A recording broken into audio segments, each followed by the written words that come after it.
లేదు. అన్నీ ఆమె చేతిలోనే ఉన్నాయి. అందుకే గృహలక్ష్మి గృహే గృహే. అసలు ఇంటికి లక్ష్మీదేవి ఎవరు అంటే ఇల్లాలే లక్ష్మి.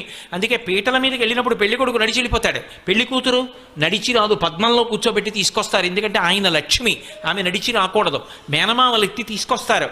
అంత సుసంపన్నమైనటువంటి ధర్మం మంది. అటువంటి లక్షణములు కలిగినది చారుమతి కాబట్టి చారుమతికి లక్ష్మీదేవి కలలో కనపడింది.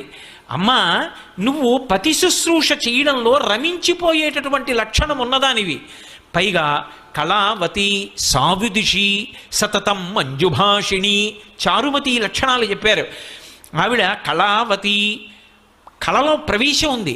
భర్తగారు పూజ చేసుకుంటున్నాడు అనుకోండి, నీరాజనం గంట వినిపించింది అనుకోండి, ఆవిడ వచ్చి కూర్చుంటుంది. గీతం శ్రావయామి అన్నాడు అనుకోండి, ఆయన చక్కగా ఆవిడ అక్కడ కూర్చుని ఓ కీర్తన పాడుతుంది.